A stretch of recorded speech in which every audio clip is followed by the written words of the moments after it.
Selamünaleyküm. Menden kiçiklerge izzet, menden çoğunluğa hürmetimi.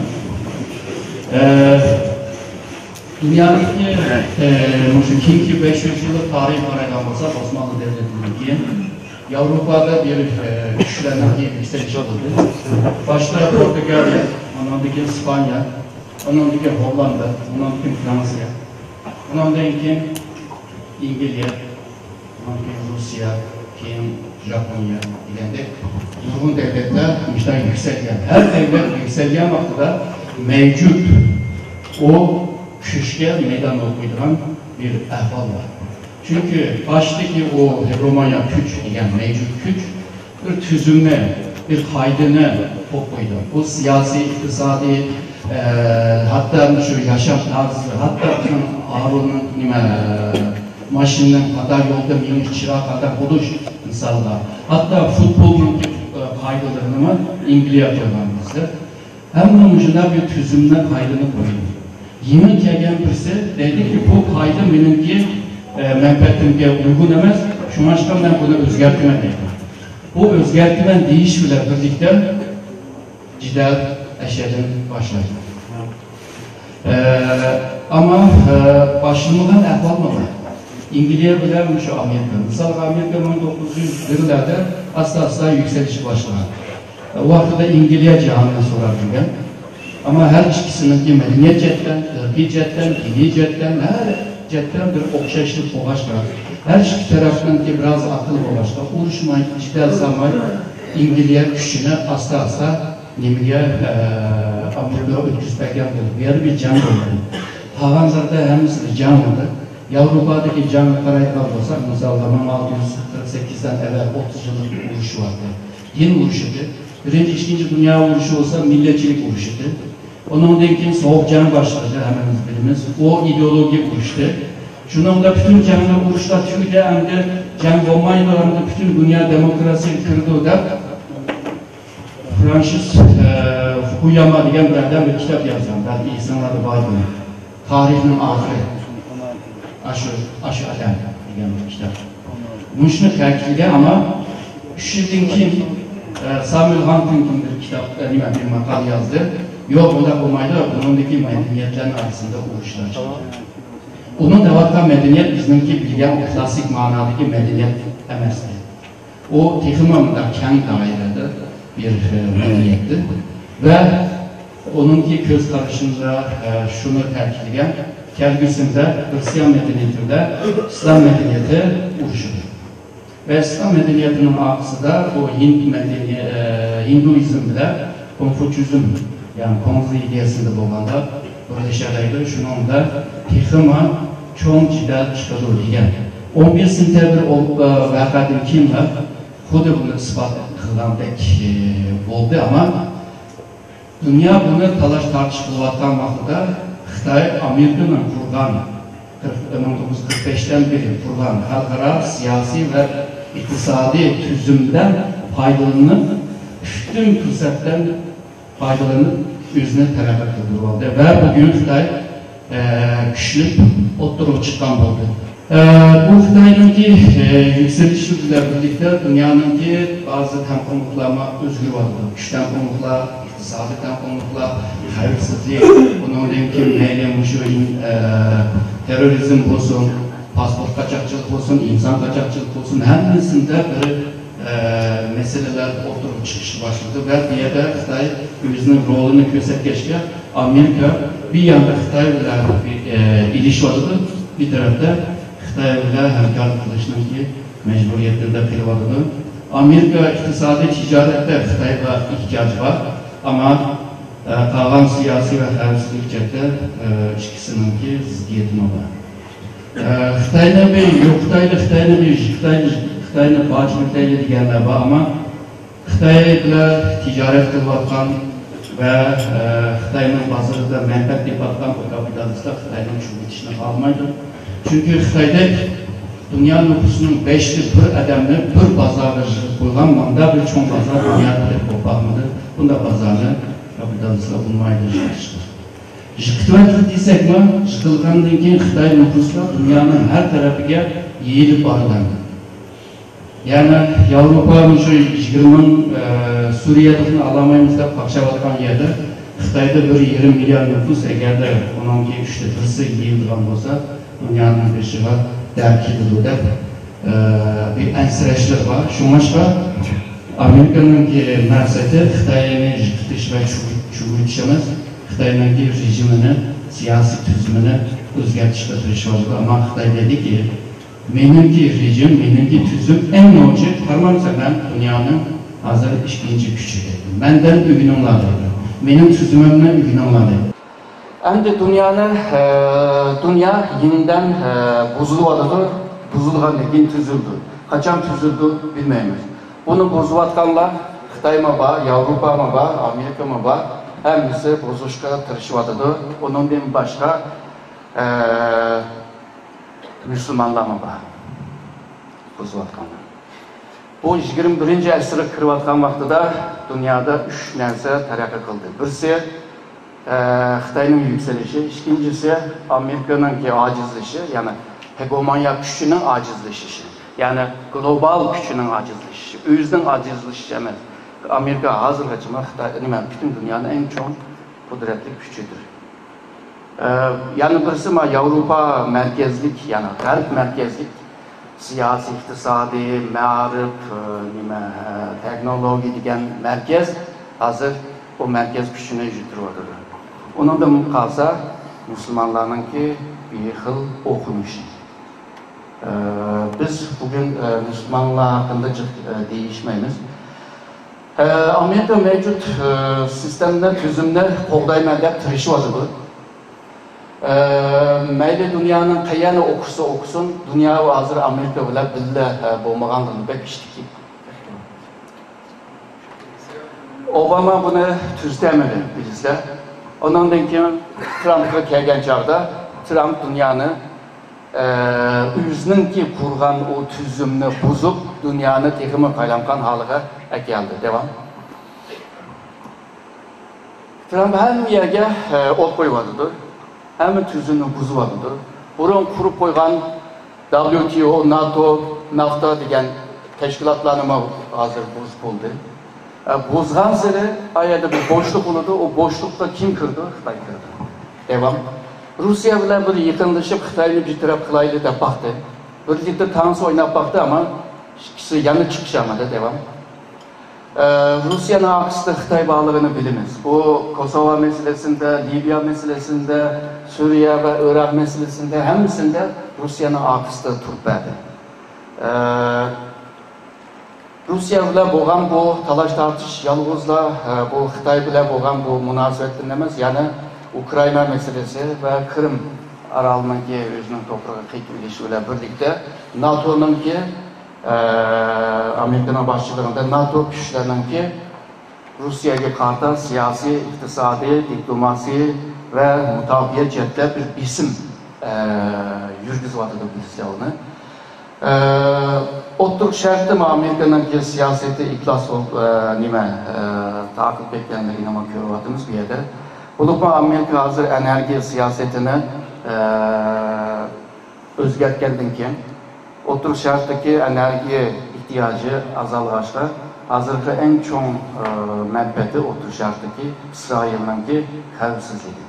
İsrail'in xavfsizliği için oturup şartta neymi gerek olsa şuna kılıçla tırışıvadıdı ama oturup şartını yaxşı tanımamda oturup şartını halamkan halıga ekip koyuvadıdı.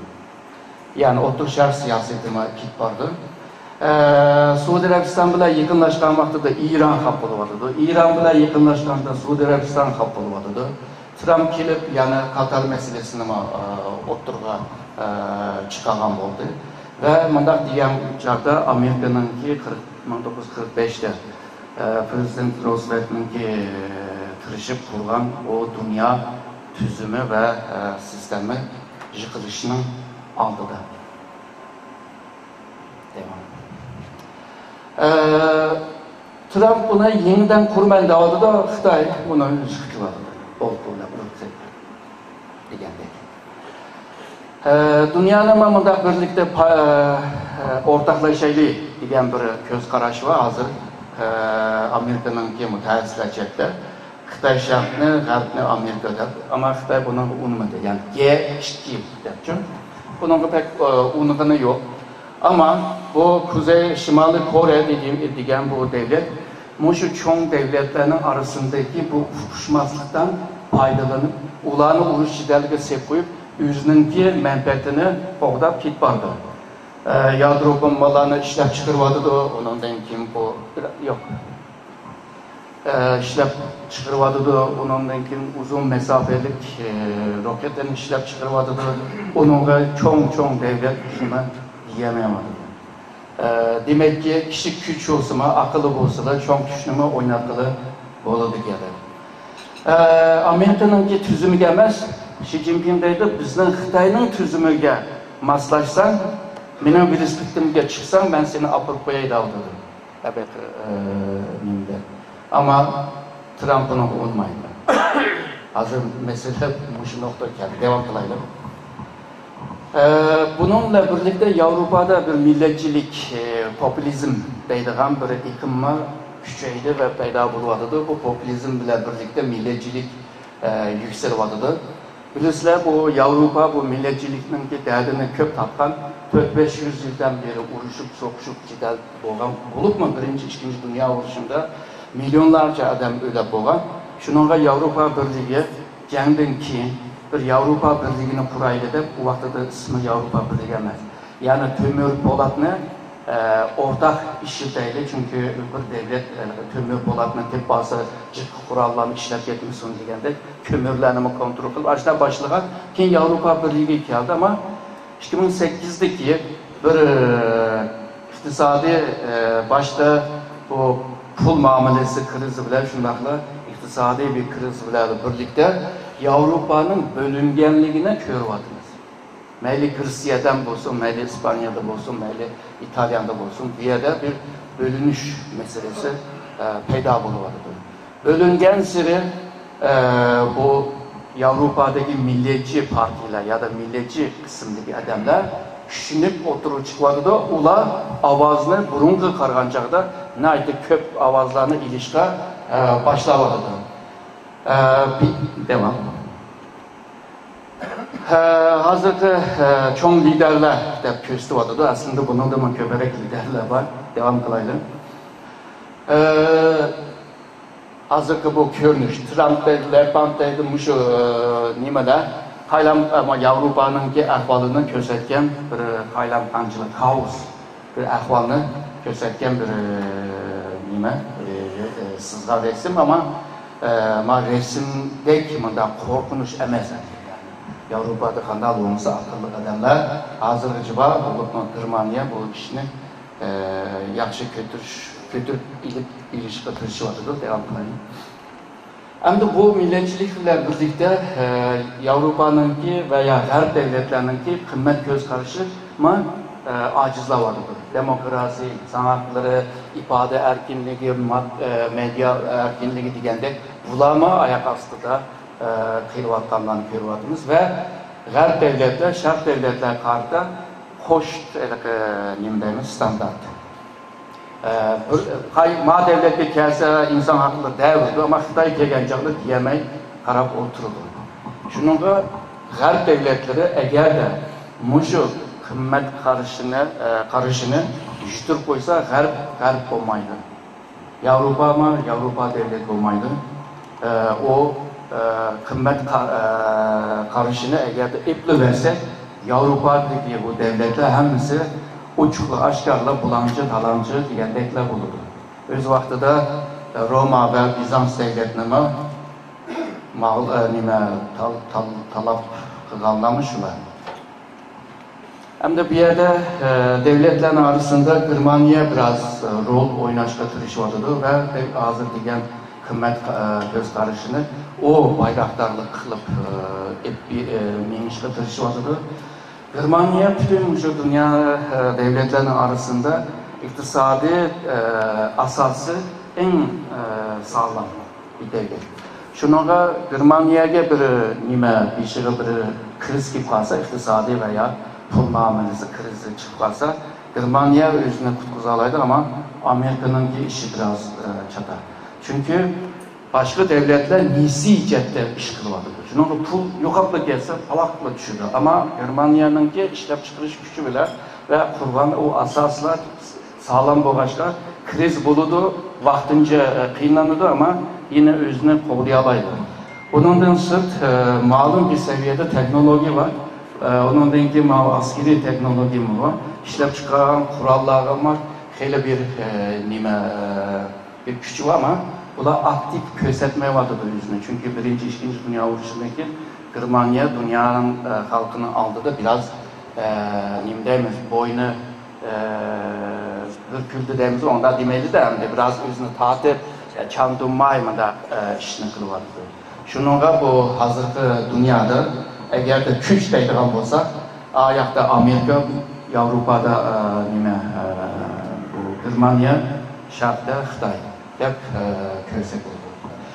Bunda bir peyte Amerika yine o liderlikini qoğdayma ve devam kılmanda Avrupa devletlerle yine hem uğraşıp hem çalışıp hem hemkarlık kılmanda tırışmadı ama Avrupa devletleri Mao German başministrinin gibiyle Amerika burunqidek bizning işçilik ağaynimiz, dostumuz emasdi. Avrupa ama Amerika'dan biraz ensreçleri var. Devam. Asya rayonunda neyim buluyordu? Asya rayonunda mı bir kaymakamcılık mesele var. Burun bu 21. asır Asya'nın ki esiri detti. Hazır Asya asırıma çok yavaştı. Tuğ deydi. Yükselmek durup çöktü deydi. Devam kayla. Doğru. Asya'da bir Xitay yükselgen bir ahval var. Bu ahvalda Mao Duterte, Mao Filipin'in ki Cumhuriyeti Mao. Xi Jinping'in söylep Mahmud'u da Amerika taraftaydı. Ben Asya'ya kaytış bir siyasetini ilip bir vasam sen demiş kılvasa deyip hap olup oturmadı. Ama amal yok. Çünkü Asya devletleri özününki iktisadi taraqqiyatni Xitayninki poyozga, lokomotivga bağlagan gap özünün vagonuna. Şununla Xitaydan qutuluşma təsir. Ama sen manga bekingandan ki men senden bir narsani alaman davada bu olsa şu Cenab-ı Xitay dengizi meselesi. Bir yerde şu hazırki men degan dengizde yüzden köp arallar var. Bu arallarının ki köpü Xitayning qo'lida qag'ini Filipin, Malezya, Endonezya, Brunei, Vietnam degandek hayvan degandek devletning qo'llarida. Hazır Xitoydaydi bütün aral meniki deydi, qaytib bersa deydi. Şunun da bu devletlerin ki bir kapılığı var, nimede bunda olur. Çünkü xalqaro deniz kanunuga qargan chaqda her qanday bir devlet, deniz devleti bo'lsa, o'zininki şu kıyı yani suyun dengizningki kıyısından 12 mil kenglikte bir rayon özünün iyilik hukuku kirdi. Bu olsa belki 29 kilometre kenglikte bulur. Onundan sırt o başkasınınki bu xalqaro dengizge ayrıldı. Bir kilometre. Üstte. Şununla Japonya bilan talash tartish qilyotdi, Filipin bilan, Vietnam bilan, Endonezya bilan talashyotdi. Yani Xitoy bilan nima? Japonya bilan Senkaku va Xitoycha deganda Diaoyu oroli degan bir taqim orollarni istayotdi. Xitoyninki pakiti shu, delili shu. Tarixda bizningki kitoblarda bu orollar yozilgan. Şu anşka bizden deydi. Kalan devletler deydi, biz deniz, xalqaro deniz kanunuga qarab, bu yer bizden deydi. Sizler dikkat kıldırılımı ki, şu Cenab-ı Xitay denizi nima? Cenab-ı Xitay denizinin Xitay'nınki sızgan 9 sızıklık bir sızık var. O sızıklar evvel sanılan devletlerinin işini aldı da ödüdü. Aslında 12 mil kendikteki bir ilgilik hukuk rayonu, deniz rayonu buluş lazım. Xitay xalqının işini aldığı sızı var. Bunlar dedi ki bu haksızlık. Xalqaro kanunuga xilaf. Şununla Amerika bu rayondaki devletlerini qo'llayotdi. Sizlerning haqqinglar var bu kanunga qargan chaqda. Ama Amerika hozirgi deniz kanunuga imzo qilgan devlet emas. Bunda ahvallama var. Devam kılaydım.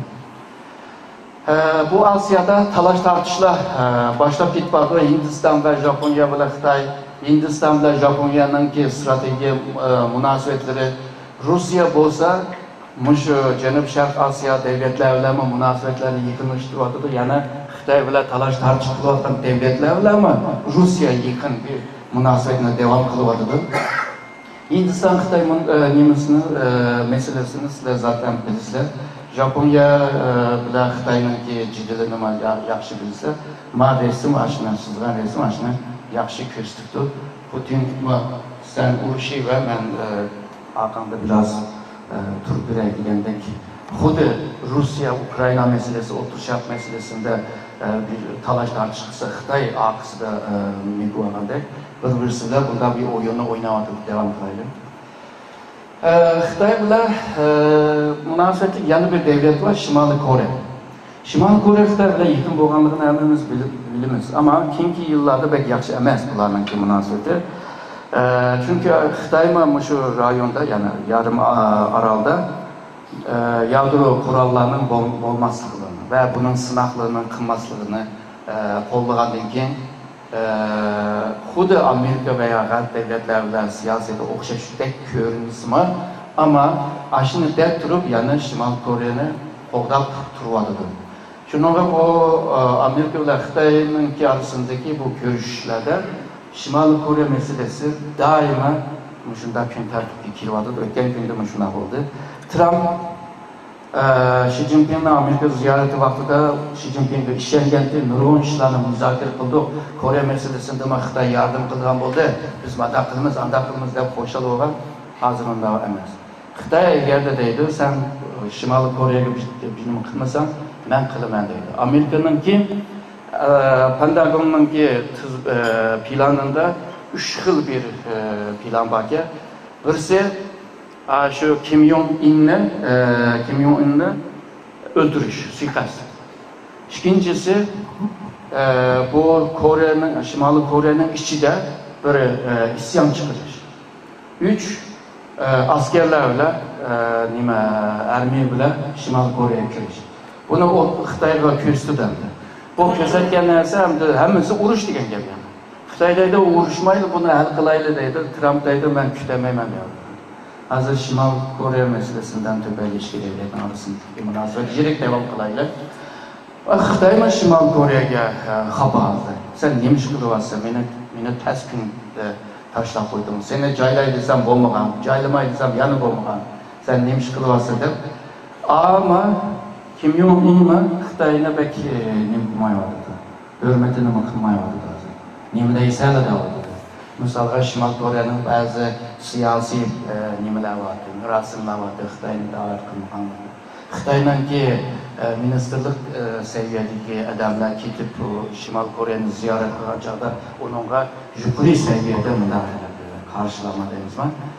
Kılmakanları. Bunların kimi çatak bulmadı. Hazır Xitay'ın ki etrafı karaydıgan bolsanlar, Şimal Kore'de nim var. Yadro kural var. Şimal tarafta Rus'un var.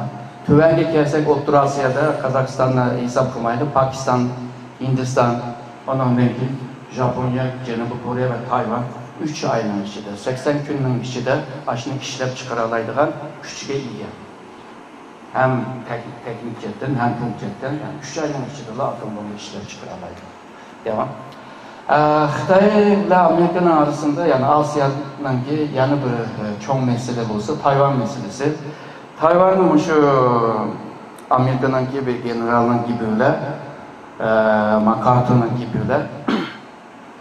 Tayvan hiçbir zaman çökep yani denizge çökep gitmeyen bir uçak gemisi de ifade kılan. Yani Tayvan'a hakim olan birisi Xitay'ın cenub taraflarına hakim olalaydı ve deniz sularını hepsini kontrol altına alalaydı. Şununla Tayvan'ın ornu bu cetten yaman moyum, Xitay üçün teximi moyum. Çünkü Xitay Tayvan'ı ağan vaxtıda əbəqə diyen 12 mil diyen kemlik var o. O teximi kemiydi. Ondan sırf 200 mil kemlikdeki hususi iktisadi menfaat rayonu diyen bir rayon var. Eğer de Senkaku'nu alsa, Yaoyu aralığını. Tayvan'ı alsa, Xitay Asya Pasifik'ten ki şunda kən bir yani alalaydı ve Amerika'nın Japonya'na üyeden kovuyorlar. Bunda bir ahval var. Ama iki devlet buna hal kılamadı. Yani bir Asya'nın çok bir mesele, şu Hindistan ile Xitay'ın arasındaki münasebet. Bunlar yalnızla çigra meselesi emez. Çigra meselesini bilirse, ondan sırf şu rayondaki tabii bir rakip olan. Meyli iktisat cetten olsun, meyli teknoloji olsun, informasyon teknoloji olsun, her cetten bunlar bir rakip.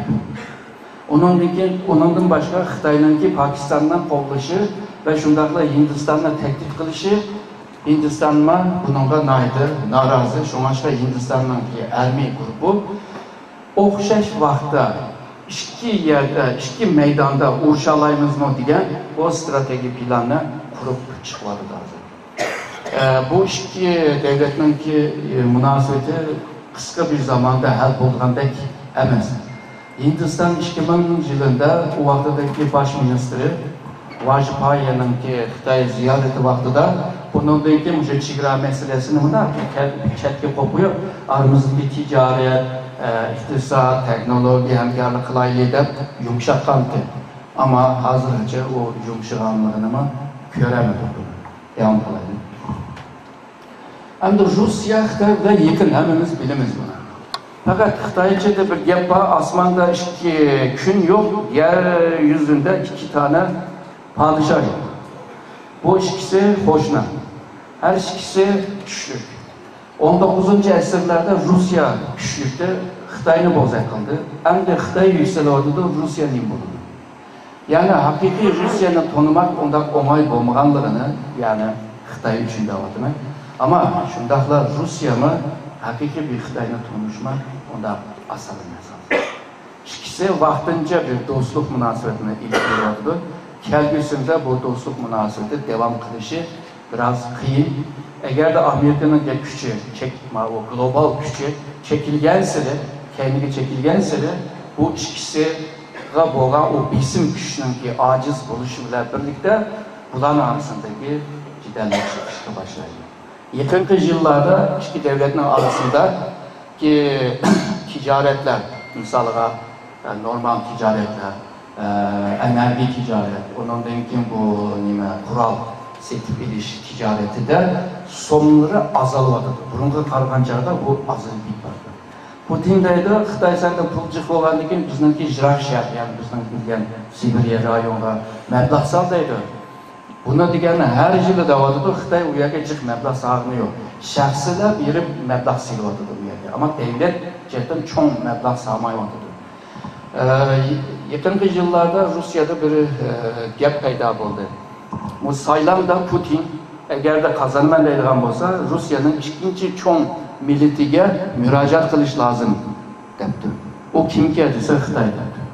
Yani Rusya'da Xitay nüfusunun köpüyüşme o iki devletin arasındaki bazı işçilikini azaltıladı. Devam kılayla. İkisinin ki yakınlaşışı yani Rusya ile Xitay'ın yakınlaşışı Amerika'nın ki veya her devletinin bismi bile buluyordu.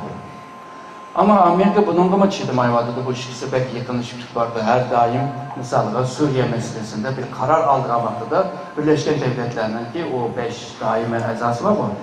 Eşyada bu Rusya Xitay hemkarlık kılıp bu kararını hiç çıkartmayamadı. Devam kılaydı.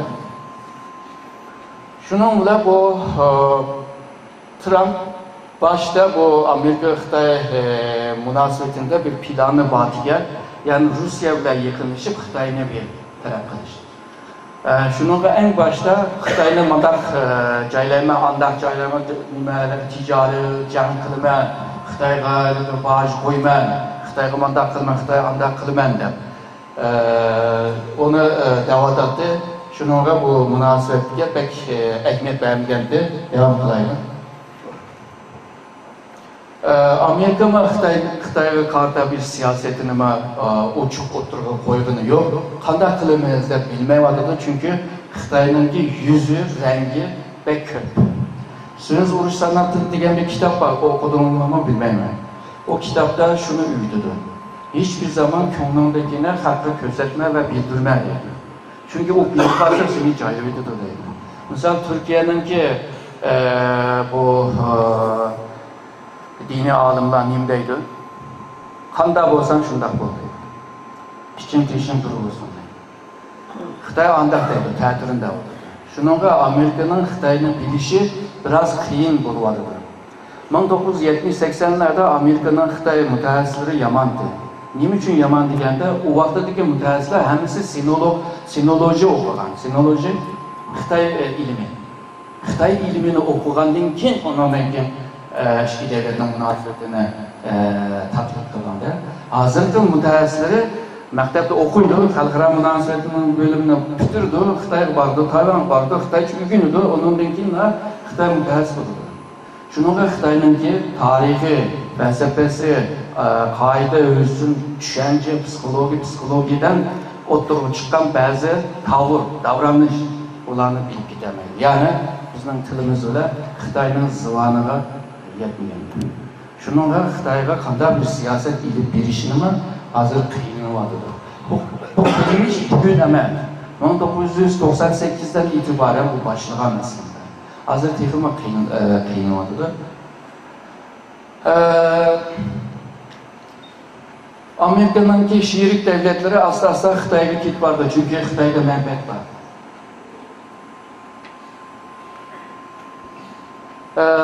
Xitoy Asiyada Amerikani xohlamayotdi, neri tur deydi. Ya meningki deydi. Deydi Asiya xalqininki rayoni Xitoyning emas deydi. Nima? Amerikaning emas deydi. Obama deydi, biz hem Atlantik devlet, Avrupa ile Amerika'nın arasındaki deniz var, Atlantik deniz devleti, hem de Asya Pasifik deniz devleti deydi. Yani biz hem Xitoy ile bo'lgan o rayonda biz bu yangi devleti, hem aynı. Ama Xitoy deydi, sen Asya'dan asla chiqib ket, bu yer meniki deydi. Devam qilaymi? Hem de Amerika'nınki çare yok, Xitoyni bir nishonga qo'yishga mecbur. Yani qandaqa kovboyning kinoları var, tutuş gerek bo'lgan. Yani Xitoyni shaytonlashtirish degan bir ahvolma mevcut. Eğer bu misal devam qilgan bo'lsa, ertagi Asya'da başka meselelerle oturup çıkış mümkün. Misal deydi, Tibet meselesi, Türkistan meselesi, Moğol meselesi degandek meselelerle bununla birlikte çıkış mümkün. Devam kılayım. Hem de bu dünyanın burun tüzüm, sistem degan narsalar başkurattı dünyanı. Nima derdimiz olsa, ma'u qonunga mos kelmabdi, onunga mos kelmabdi, ma'nunga dert yo'q. Hozir hech kim bu tüzümni, qonunni tanımaydigan olib ketdi. Hozir tashkilotning reislari ham tanımaydigan, tashkilotning a'zosimi, tashkilotning nizomnomasini tanımay ish qilgan bo'lib ketdi. Hozir balki bu oilaga kelgan chaqdimi, ayolning ishchidimi, balki men bu qoidani tanımayman degan bir ahvol paydo bo'lyapti, nima deb o'ylab qoldim. Dunyoning kuchli bo'lgan odamlar boshqarishga boshlayapti, devam qilaylik. Bu yerda Xitoyga kelgan chaqda nurg'un narsalarni chopiladi. Bu Filippin Xitoyni xalqaro mahkamaga arz qilgan. Əbəqəmən degan 9 sızıqlar var. Benim uyumni aldığısız olsa. Yani ben 12 mil kemlikte bir deniz sahar, belki ilgilik hukukun buluş lazım. Qılandın Xitoyni mahkum qilgan. Seninki xatoda. Xitoy dedi, men tanımayman. Xitoy xalqaro qonunni tanımayman deydi. Mahkamaga bormayman deydi. Nima qilsam qil, men kuchimni ko'rsatdim deydi. Hem de ötkende bizler, o 97'de Hong Kong Xitoyga o'tib ketdi. Shunaqa. Ondan evvel Thatcher hanım bile o Deng Xiaoping arasında bir kelishim qilgan. Bu kelishim xalqaro qonun edi. Bu qonunni o'tgan kuni Xitoyninki tashqi ishlar ministrlarininki so'zchisi nima dedi? O kelishim yalnızla tarihi bir hüccet. Onun hiçbir kanuni tarafı yok dedi. Yani dünyadaki kanunu tanımayman dedi. Demek ki dünyanın, Amerika'nın ki o koygan ya da başka garip devletinin koygan kanunu korumayma degan genelde özünün kanununu koyuş lazım. Meyada depti bugünkü Hong Kong'un ahvalı, ertedeki Tayvan'ın ahvalı demek ki Xitay'ın kanun tanıması da oldu. Bunda bir kanunu tanımayan, tüzümünü tanımayan, sistemini tanımayan bir dünya ne? Hem de Xitay'la başkurman dese kandan mı başkuran? Bana bu hal. Devam kırayla. Xitay eğer de dünyanı başkurman ya da Amerika'daki dünyaya mesul bulman deyilgan olsa, muşunda bir halıga çıkırış mümkün. Çünkü Xitay'ın iktisat cihetten bir 10 yıldan kim belki Amerika'nın iş geçiş mümkün. Bugün Xitay dünyanın ikinci iktisadi güç, birinci ticaret gücü. Amerika'nın iş geçiş mümkün ama askeri cihette Amerika'nın işi ya da teknoloji işlep çıkarış ya da bilim, tatbikatta Amerika'nın işi o biraz kıyımcılık görünüyordu. O ondan asan bir neyse emas. En mühimi her devletlerde bir neyse var. Ben diyende kıymet göz karşı diyen. Bu neyse veriyor diyen neyse. Nime o diyen vaxtıda insanların veya cemiyetlerinin konunu celip kıldığı neyse var. Yani Amerika'nın ki misalga küçük bir bala kompüterde oyununu yaxşı gördü var. O oyunların köpü Amerika tarafından işlep çıkarlar.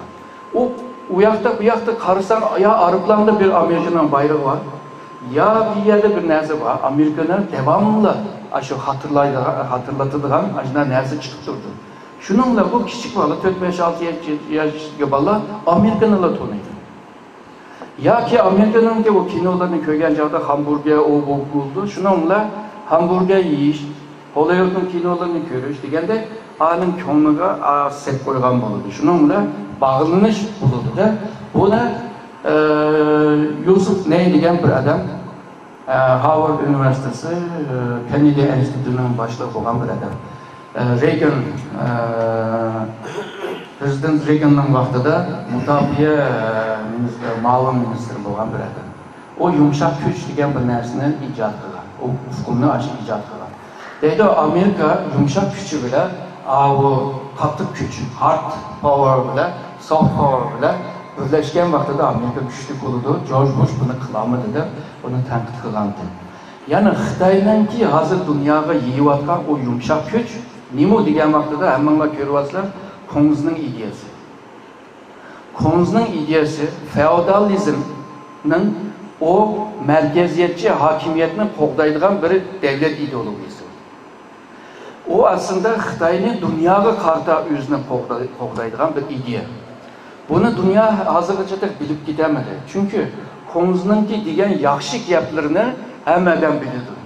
Ama Konuz'un degen yaman gaplarını ebekip degende bir padişahını tikleş ve onu qoğdaş kılış için o gaplarını bilgen adamlar bekliyor. Her gün bu hemimiz oturup çıkıdı derdi. Xitay dünya halkını özüne celip kıldığan bir ideya yokluğunu gösterdi. Evvelde degen hard güçler misalga. Xitay iktisadi teknoloji işlep çıkarıyordu. Ama bu teknolojiler hemimizi yüksek ilgar, en ilgar emez. Ama her gün belki en ilgar teknolojiye erişim mümkün, pulu bu başka.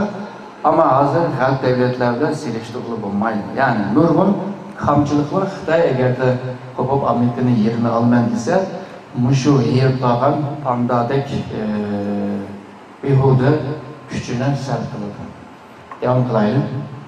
Hem de jılıp kelgen çağda dünya neye git vardı diye vaxtıda dünya yeniden devletleşi vardı. Menen hazırda devatkan devlet ulus. Türkçedeki ve İngilizcedeki nation. Yeniden nationleşme. Diyen bir ahval peyda buldu. Çünkü bundan evvel nationlar yani bu uluslar birleştirmişti. Misalga Cenab-ı Asya'da Nimba, Cenab-ı Şark Asya'da ASEAN var. Avrupa Birliği var. Diyen de neyse hazır Devletler işçiden bölünüp çıkıp yeniden bir devletleşiş, yeniden bir milletleşiş diyen bir yolda git vardı. İkinciden bu Amerika ve G'arb devletlerindeki keyingi yıllarda ilip bir vatkan globalleşme baskuş toktap bilip hazır Xitay yeniden bir globalleşme yolga kirvadı. Ötkende Davos'un jığınıdı mı Xi Jinping uçuk dedi. Dünyanın ki globalleşmesini biz devam kıldırımız deydi. Dünyanı başkuruş yette biz aktif rol alımız da odadı. O yerdeki başkuruş hem de bizden gelirken bir idarine, bir mektebine başkuruş emez hem de. Bu mu yeniden buluvadıdı. Burunqi ideologiyalar işki yarmayvadıdı. Burunqi ideyalar işki yarmayvadıdı. Yeni ideyalar bunundaki payda buludu. Kim eğer de isil bir ideyanı payda kılarsa dünyanın nurmu adamına akıllı salalaydı. Hem de ideya degen vaxtıda bu bir tefekkürden kim bir payda bolan bir narsa. Yani ben bunda bir ideyam var, hem adam muşdan egeşsin, işim egeşmeyin. Aşında bir ideyani oturup koysan ki Uygur mu egeşsin, Türkiye'deki mi egeşsin, G'arb'le mi egeşsin? Bunda narsa var mı? İdeya, misal. Bu yeniden başlaydı, hem de G'arb'deki ideyaları hem de ülüşünü aldı. Bu tügavadı. Ebe ben dedim misalga, ebe kıymet göz karşı dedim bu hoştu kişi çıkta tırışıvadı. O kişiler kendine o bir kıymetlikten çıkıp bir siyasi esvapla ayrılmadı.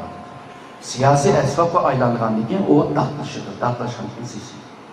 Şununla yeni bir ideya bilen birlikte yeni bir tüzüm, dünyada yeni bir tüzüm var başlanışını aldı da. Eğer de biz muşu terakkiyatını yaxşı tahlil kılarsak, bununla karda maşında yeni nərslərini azıqlamış yazıqlar, yeni nərslərə var, bizim yenilik bir nərslərini qoşalırsak, o vaxtada biz tutup çıkarlayız. Misalda, eğer bizden yaxşı bir ideya çıksa, normal adamların milletlerini, karlarını, seyiriklerini, aklarını, akımızı salalırsa, o vaxtada acayip bir nərslər olur. Misalda bugün İslam dünyasında bir ideya oturumu çıksa, Sünni ve Şii'nin arasındaki uğraşçılarını yoktalaydıgan mada bir ideya çıksa, o en çok olur. Hazır misal ayallarının ki uğraşçıları var. Ayal moyun mu, erkek moyun mu, erkek kan beraber mi şunu bunu. Hemen bilirler. Aslında başlılık hata da bu. Aslında ayal ve erkek bir bütündür. Sen nimeden ikisini julup çıkıp onun başka bir zeminde ona talaş tartışkı salırsa. De bana kıgandıkken adam bu aslında bütün nesken nimeden bu julup çıktı deydi. Yani mandak nesle demekçi. Devam kılayım. Çakam pütre ya. Ma Xitay'dan ki düşüyor. Xitay'dan ki düşüşünü bekçik sözler getir. Xi Jinping Xitay'dan ki ma aldadık.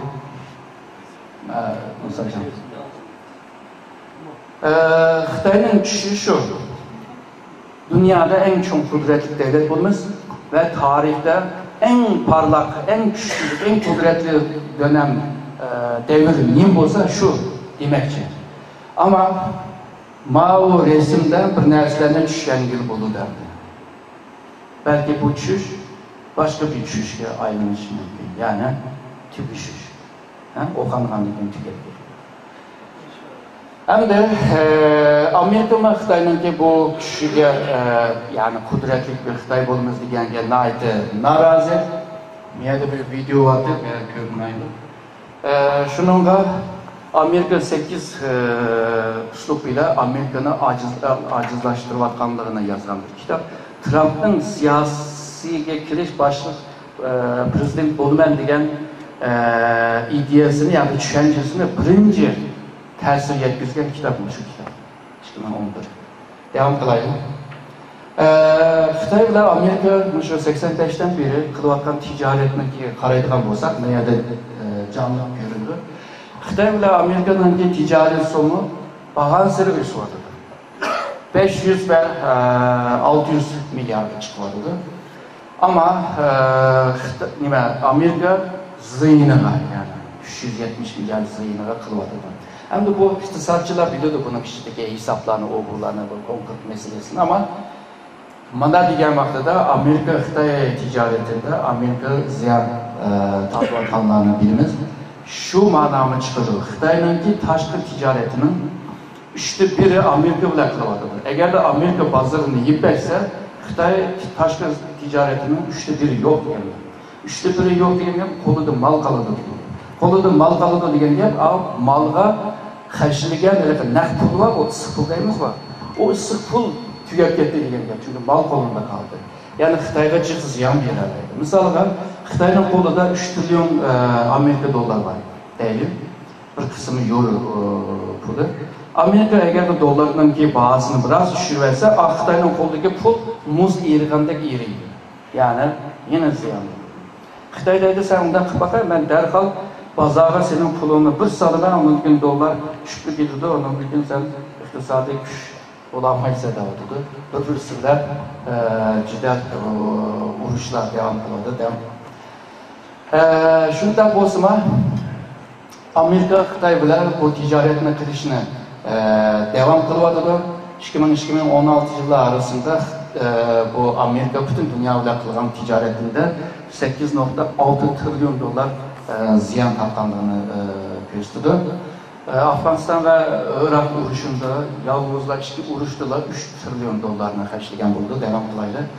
Amerika bundan bir paytda hamda Xitoy bilan ticaretini qanchalik ziyon tortsa ticaretini devam qilaydi deb bu chekda bularning nimasi yo'q, ya'ni bu ta'til bir fikr yo'q, ya'ni Xitoy bilan devam qilaydi degan bor. Xilma-xil shu raportlarda ham shunaqa narsalarni yozadi, devam qilaydi deb uzun so'zlab ketdim. Undan keyin bu Amerikaning iqtisodchilari tarixdan beri cho'ng davlatlarning iqtisodiy kuchini ko'rsatgan bir xarita. 2030'da yana Xitoyning kuchli bo'lganligini ko'ryapmiz.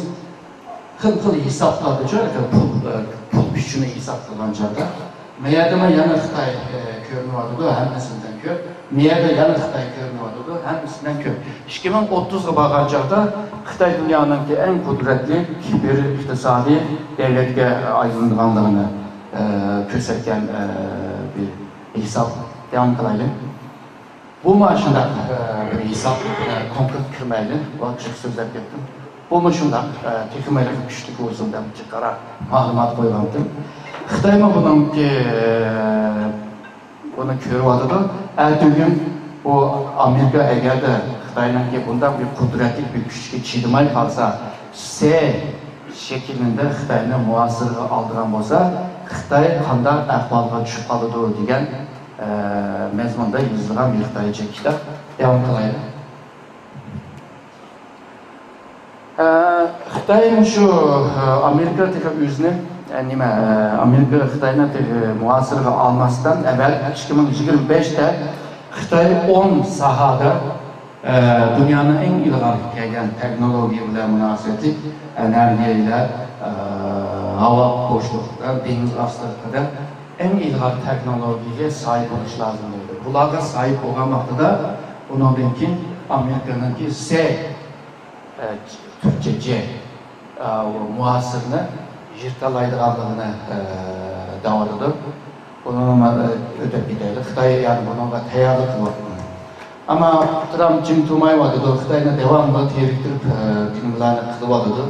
Çünkü bir yanda Xitoy bilan yaqinlashishga iqtisodiy tijoratda yaqin bo'lish lozim, ama siyosiy xavfsizlik ve başka sahalarda ikkisining ideyasi, tushunchasi o'xshash emas. Mustaq devam qilyapti. Bir yanda yana ejderhanimda silab yana aldayapti. Ba'zan da noqib qo'yyapti. Albatta ko'rganda. Xitoy yana Amerikaning bu siyosatiga qarshi sharq tarafda, ya'ni dengiz tarafda muasir olgan bo'lsa, men g'arb tarafda, ya'ni Sharq Turkistondan itibaren Yevropaga bir yo'l ochaman. Sen oyoqda muasir qilsan, men oyoqdan yo'ldan, ya'ni chiqalayman. Bu yo'l bo'lsa, birisi dengizdan, birisi bu quruqlikdan ve maqsadim Yevropa bozori bilan Xitoy bozorini bog'layman. Şunun bilan asosi %40 dünyanın %40 iqtisodiy kuchini qo'limda tutib turib, buni %60 ga kelman. şununla dünyanın ticaret ve iktisadi kaydalarını men koyman. Men oyun kurman, sizler oynaysizlar. Yani men kazanman. Diğer bir planı kurvadıdı, bu olsa yeni İpek yolu stratejisi. Xitayni Cihangir devlet kılalaydıgan en mühim stratejisi. Bu bozulsa Xitayning işi çıkar. Devam kılaydı. Əbəqəmən digən əhvallar, yəni qancılıq güçlüyü olduğanlığını devam kılayım. O devletler var, Xitayni qo'llavadıdı, bulunmamış yeni İpek yolu stratejisiga nurgun devletlerine kıytılıp bunu. Bu değiş bir vadıdı, Avrupa'da değiş bir vadıdı, Orta Asya'dan Türkiye geçer değiş vadıdı. Türkiye'nin ki Xitay siyasetinin özgürlüğünün sebebi mi? Muşu yeni İpek yolu. Yani Uygurlarını siyasi nimelerden, diplomasi sızlıktan bir tarafga çıkırıydır. Ama Xitayning ming pulu bolsa mı, pulu bile bu dünyanın kutbuzuş asan emas. Yani kelgüsünde buna tekimi körümüz ne buludu? Bunlar pul için cidel kılıvadıdı, Xitay'nınki pul az dökülüvadıdı. Yani sen bu 60'lık devletlerge hemmisinin ağzına bir şeker, kan, sep koyup neygici operasyon diyen bir mesele. Ben onu şorap tüketmenin yanı berdeyim ben. Birem mi gelmedi? Bizde bir gap var mı? Bəzi bilmem, bəzi bilmem deydi. Aslında bir ahvallarının ki peyda buluşunu var, köylü buldu. Çünkü bu dünyanın pul bilərlə kutbuzluqlar bir dünya emas, devam kılayım. Xitay'nın ki ben kudretli devlet olumən diyen vaxtıda bu dünya maşında bir qaramqan, kaos, maşında bir dünya Xitay'nın ki aldı da görünüvadıdı. Xitay bunu başvurup gidelemdi. Bu bir çok bir sualdır. Devam. Xitay bu dünyanın ne kötürep mağalamdı, Amerika'da kılalamdı. Onun çok bir sual. Resimlerle közlük koyuyor yani dikimi. İsimizde kalsındır. Devam. Yeni soğuk can başladı mı? Diyen bir mesele var yakın zamanda. Avrupa'daki mütehassıslar, Amerika'da mütehassıslar köp yazıvadıdı. Bu yeni uruş, yeni soğuk uruş Xitay ile Amerika'nın arasında. Yani Xitay ile Rusya ile Xitay'la Amerika'nın arasında emas. Devam kılaylar. Bu Amerika'nın Asya'ya yükselgen bu ilgal kurallar. Amerika'nın Asya Pasifik bu tarafta yükselgen kurallarının yüksek teknolojiyle yasalgan kurallarının Avrupa'da mı kapamayız? Amerika'nın yüzde yok, Guam diyen bir yer var. Bilirsiniz ki Amerika'nın ki Garp deniz tarafta bir aral var. Guam diyorlar. Eşeğe yerleştiriyordu. Onun ki Hawaii diyen bir yer var. Eşeğe yerleştiriyordu. Japonya'da ve Cenub Kore'ye kalıyordu. Demek Amerika bütün gücünü Xitay'ını bu şartta muasır ediliş için tırışvatkanlarını gösteriyor. Bu da Cenub Kore'ye yerleştirilen Muşul'un var. Hemen körü vasıtaydı. Uzun mesafeli. Yok. Devam kılayım. Ben devam kılayım. Yine devam kılayım. Ma resimde isimleri var mı? Bu resim 2. Dünya Uruşu'dan keyin dünyanı kandak paylaşımız, kandak bölüvalımız diyen jığını, Yalta jığınının vaxtıda çekilgen bir resim. Bunu birisi biraz özgertip de ma 3 adamın isimlerde kalsın. Devam. Ma resimde ayrılmak lazım. Merkezde Roosevelt vardır, hazır Putin var. Meğerde Mao çoçurdu. Ama yeni bir dünya tüzüm başlayan vaxtıda Xitay moyum yerini aldı. Yani Stalin'in yerini. Bu ağam oldu. Hem de devam kılaydı. Hem de bundan bir gap var. Bu George Shaw degen İngilizcenin en atarlı bir yazıcı, tiyatro yazılan şahs ama okşaşla onu neymiş? Düşünür. Mütefekkir. Roma tügüdü deydi, öldü deydi, Babylon tügüdü deydi. Hem de deydi, İngilizcenin gibi bir yeri, Hintnet diyen bir yer, onu tügeydi deydi. Şunu demekçe, dünyada hem nimi tügeydi. Hiçbir nima kalmaydı. Amerika mı tügeydi? Küçük tügeydi. Sovyetler Birliği tügeydi. O mu tügeydi, o mu tügeydi. Ama şundakla Xitayla tügeşmedi. Onun keyin Lord Acton degan bir hem siyasetçi hem tarihçi bir adam. İngilizce'ninki adaklı bir mütefekkir. Bunun kime bir sözü var. Her qanday bir hakimiyet siysi tügeydi deyli. Tercümesi. Ama mutlak hakimiyet çokum siysi tügeydi. Xitay hazır bağan sırı mutlaklaşıyor. Bütün güçler merkezleşiyor. Mao Zedong'un vaxtıda mı güçünü üçge bölgen, Mao Zedong bütün güçünü almagan. Ama hazır Xi Jinping 5 güçünü koluğa ip oldu. Bu mutlaklaşma, putlaşma. Bu xil ahval Mao Lord Acton'un degende mutlaklaşkan seri yıkılıp düşüşüme tayyor edildi. Şiddet meni anlagan üçün köp rahmet eyledim.